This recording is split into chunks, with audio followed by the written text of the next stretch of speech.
Many in the Black community, if I'm being honest with you, because I want to be, believe that you are being used as a pawn by the right and that you're a charlatan of sorts. He's not a Republican. I don't think there's any evidence I've been co-opted by anyone, and I think that that's an ad hominem tactic people use to not address really the important conversations we're having here.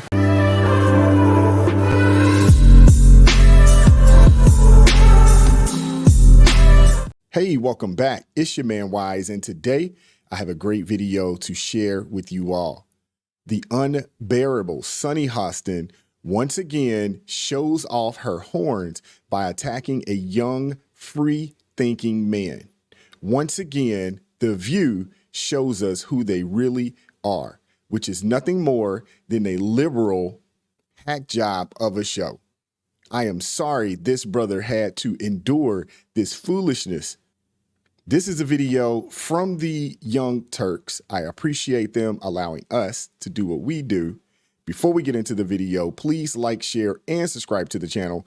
Drop me a comment down below. I appreciate all the love and support. And before we get going, we must have a word from our sponsor, Child Light Candles.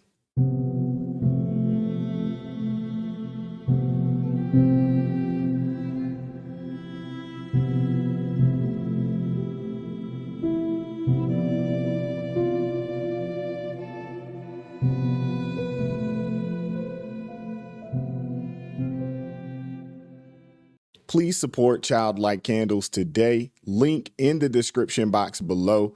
These candles are amazing. Support a veteran-owned, family-owned, American-based organization. These candles are 16-ounce with a plethora of fragrances to choose from. My favorite right now is Black Cherry Merlot and the frankincense and myrrh. Buy 5 candles, keep 2, give 3 away to friends and family. You have no idea what you're doing for this family by supporting this small business. Please support Child Light Candles today. Fragrances lit for the kingdom. Political author and analyst Coleman Hughes was recently met with some intense hostility, specifically from Sonny Hostin on The View, as he appeared on the show to promote his new book, The End of Race Politics: Arguments for a Colorblind America. At a time when the culture in America has essentially rejected colorblindness, instead embracing an almost obsessive focus on race and how we differ from one another, I honestly wasn't shocked that he was met with that kind of vitriol. We'll get back to that portion of the exchange in just a minute. But first, I do think it's actually important to understand Coleman as a person and the argument he's trying to make. In the interest of full disclosure, though, I do have to admit that I'm a fan of Coleman's, even though he and I have some disagreements. He's more supportive of Israel's war on Gaza, as an example. On some issues, he definitely leans to the right of me. But I actually find him to be thoughtful. He makes thought-provoking arguments in good faith. And I don't know about you, but I've been increasingly bored with shows that have default ideological talking points that hosts never deviate from.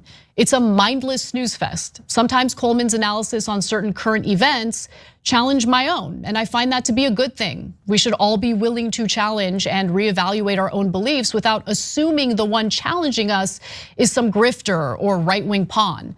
I agree with her 100%. The way Sonny Hostin came at this brother, I thought was extremely disrespectful, but it seems like it's starting to become the norm from people on the left. If you guys recall, a few years back, there was a brother King Randall that was on Roland Martin's show, and Roland Martin just completely disrespected this young brother who was doing something positive in his community. Coleman Hughes, and I'm not comparing the two, but what I am saying is he's a level-headed, highly intelligent individual. I don't think he's 100% conservative. I do think he has some conservative leanings, but he also has some leanings that one would consider more liberal. And it's okay to disagree, but the way she came at him, calling him a charlatan and saying that he's being used, I can't stand that type of thinking, that anytime someone doesn't completely agree with the left, they must be co-opted and they must be bought and paid for. And what they're really doing is telling us who they are. We know who The View is. We know that they are bought and paid for. We know they're just propaganda machines. We know this already. They just assume that everyone else is taking the bag the same way that they're taking it. I think it makes us smarter and mentally stronger. Now, with that out of the way, let's hear Coleman out on the direction he believes policy should go in America. The default right now in a lot of areas of policy is to use, Black and Hispanic identity as a proxy for disadvantage. And my argument is that you actually get a better picture of who needs help by looking at socioeconomics and income. That picks out people in a more accurate way. Not my question, but when you say that socioeconomics picks out people in a better way than race, when you do look at the socioeconomics, you see the huge disparity between white households and Black households. You see the huge disparity between white households and Hispanic households. So your argument, and I've read your book twice because I wanted to give it a chance, your argument that race has no place in that equation is really fundamentally flawed. I completely disagree with her, and I agree more with Coleman. We have to stop looking at things through a racial lens. We have to. And we need to address things according to class. Poor people, regardless of what they look like, are dealing with and suffering from a lot of the same issues. No different than middle class people, regardless of race. We're all dealing with high gas, poor schools, expensive food. We're all dealing with the same things. Being overtaxed, we're all dealing with the same things. See, people on the left, they want to keep you in this silo of thinking you're a victim because of what you look like. And really and truly, in today's America, 2024, it's less about what you look like and more, honestly, about your choices and decisions. When you look at married people, regardless of race, the income disparities are minimal. Married people, they make more money, regardless of race. They're more likely to be homeowners, regardless of race. Their children are more likely to grow up in a favorable situation. They're less likely to be in the poverty or at or below the poverty line. And that's irregardless of race. When you start talking about Black people in this country and you look at the spending power, $1.4 to $1.6 trillion in spending power, it's not really a financial situation as much as it's a financial literacy situation and a spending problem. And to be honest with you, that's not just a Black problem. That is an American problem when it comes to money and finances. And the thing is that if we can't create a policy that says, hey, we're only going to help poor people if you are of a certain race in this country. That's just completely un-American. It just is. Now, I will say this. We're always going to have poor. The word says the poor will always be among us. So there's really no policy out there that will completely eradicate poverty because in some cases, poverty is a choice. In some cases, not all. When it comes to children, it's definitely not the case. We don't get to choose who we are born to. But when it comes to adults, you have a choice. We live in the greatest nation, honestly, to ever exist. This is the one place in the world that you are not stuck in a socioeconomic class or caste system. This is also the one place that you could start your life off in the bottom 10%. And within about 15 to 20 years of working hard, making proper choices and decisions, you could work your way up into the top 10%. And a large majority of people can start at the bottom 10% and work their way into at least the middle class with proper choices and a strong work ethic. I completely disagree with Sonny and people who think like Sonny and think that what we're living in right now is just a racial situation. A lot of times people are in bad situations because they've made some poor choices and decisions in their life. Look, I think Sonny Hostin's lack of logic here is what's fundamentally flawed. Just keeping it real. It's somewhat strange how triggered she is by the notion that we should focus economic policies on class rather than identity like race. I assure you there are plenty of poor people of all races in America. However, she herself is a wealthy woman of color, so maybe class-based issues don't appeal to her the same way as they would for the working poor in America. And while it is true that Black and Latino Americans are more economically disadvantaged on average, it's also true that class-based policies would disproportionately benefit their lives without leaving poor white Americans behind. Why is that about? Absolutely. And I cannot believe that I actually agree with Anna. It's wow. I never thought that would be the case because I've seen so many videos of hers where I'm just like, what is this lady thinking about? But this right here, I completely agree. And again, it is un-American to even think about doing something along those lines. It really is.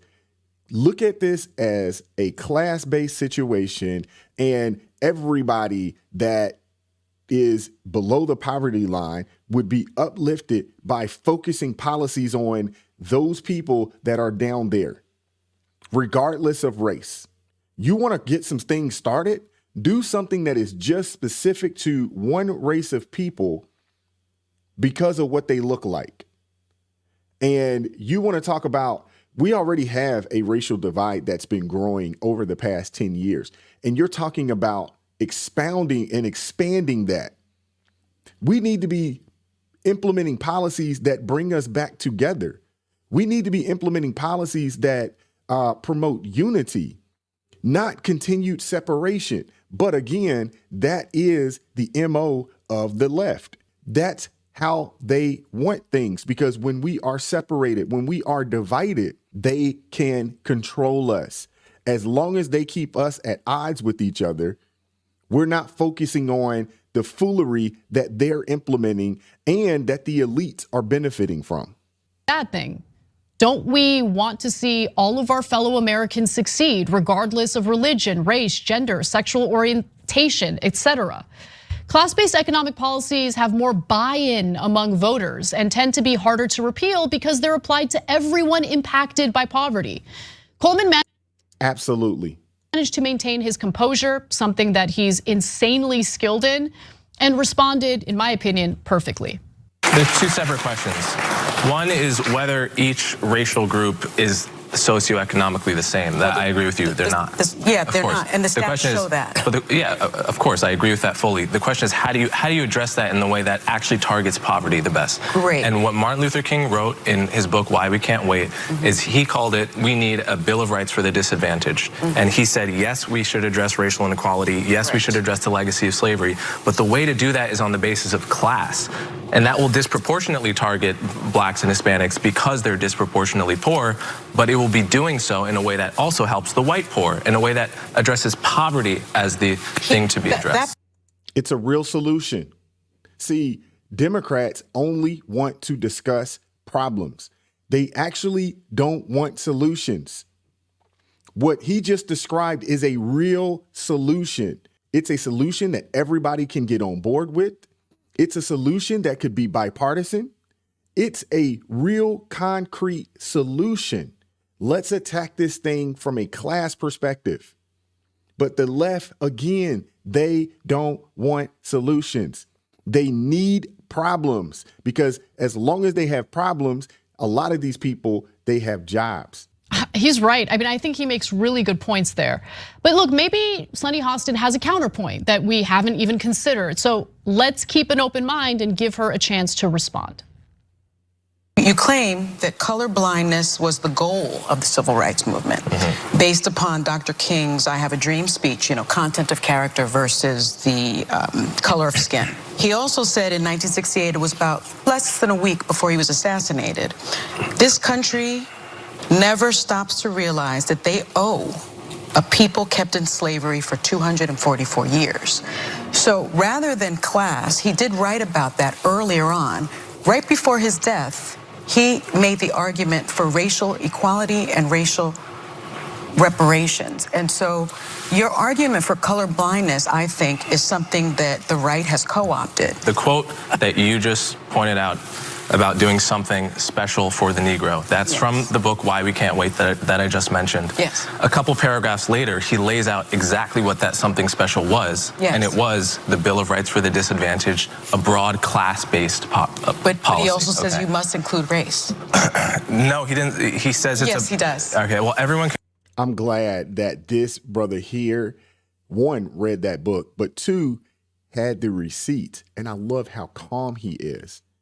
I love it. And look at her face. Let me slide this in. Look at her face. You see the nice, nasty smile? That's what that is. That's the nice, nasty smile. That's not the smile that I like you, I love you. That's the nice, nasty smile, like I will cut you smile. These people, this lady, she is insufferable to say the least. She really is. I really do not like that woman. Everyone should go read the book Why We Can't Wait.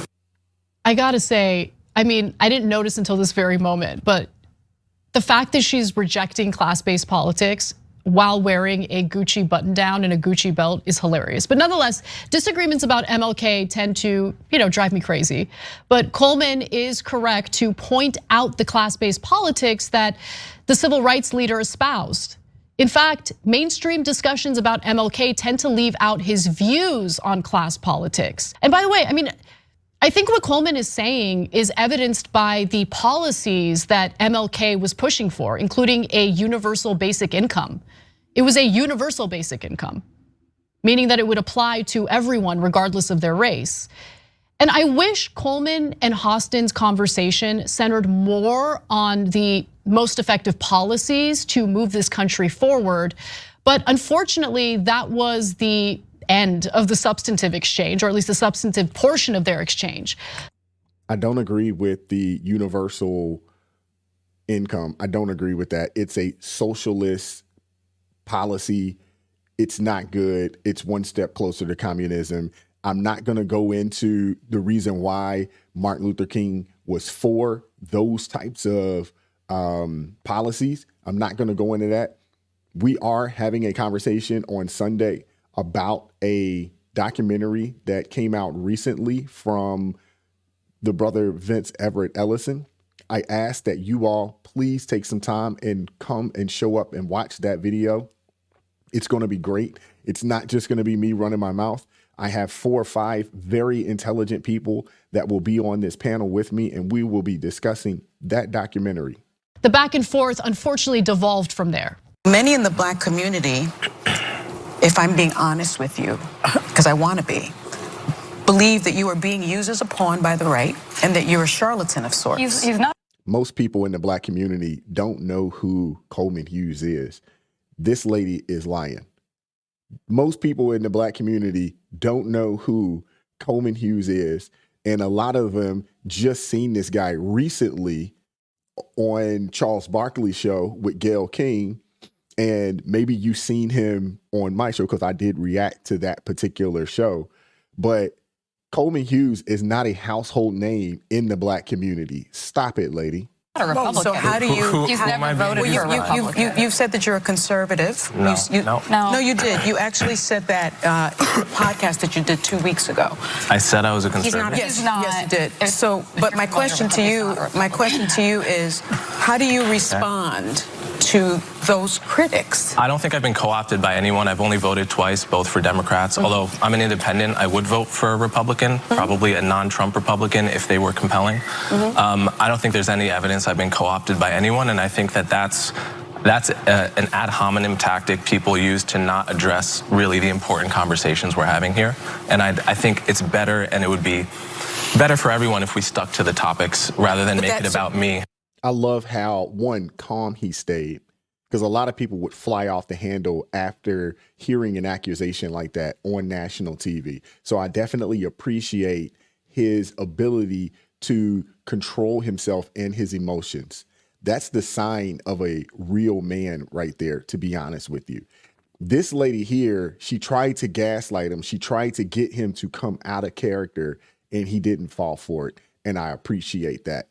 I do not appreciate how she has been really aggressive and extremely disrespectful. Now, outside of Whoopi, she is obviously the only quote unquote POC, although we know I like to call Sonny the Puerto Rican white supremacist because we know her background and her family's background as being chattel slave owners. So if for the life of me, I still don't understand how she gets on here and grandstands the way she does about black folks and quote unquote poor brown people. It makes absolutely no sense to me. But again, she's not doing anything more than what she's been paid to do. Her job is nothing more than to continue to push race-based separatism. Look, at a time when someone like Donald Trump has increased his support among black voters, I feel like maybe it's important to hear Coleman out a little bit, right? He's not a Trump supporter by any means, but are we just going to brush off, people of color who vote Republican as pawns for the right wing? How insanely insulting is that? I think it's more important to understand their arguments, no? Wow. I'll say this. I am with the brother Coleman in the sense of focusing on class-based policy. We are in 2024. We're in 2024. We're in the second decade of the 21st century. We have to stop looking at everything through racial lenses. It's not helping, and it's the furthest thing from the truth. It's time for us to start looking at policies that help all people opposed to some people. I feel like we are going backwards right now. I feel like we are hustling backwards right now. When you look at who the real charlatans are, when you look at who the real grifters are, the Ibram Kennedys of the world, the Al Sharptons of the world, the Don Lemons of the world, the Sonny Hostins of the world, the ladies of The View, they're the ones that keep dangling the carrot over poor black people or black people's face in general. They're the ones that say the Democrat Party can save you when they know that you can only save yourself. I'm past looking for the government to do something for me. I'm looking for the government to do a couple things, but it's not anything specifically for me. I'm looking for the government to secure our border. I'm looking for the government to decrease the regulations on small business. I'm looking for the government to incentivize more small businesses to start, because we know the bedrock of this nation is small business. I'm looking for the government to get the heck out of the American people way. Let me know what you guys think. Like, share, subscribe to the channel. Drop me a comment down below. Keep God first in your life. Stay prayed up. America first. And I'm going to catch up with you all next time. Peace.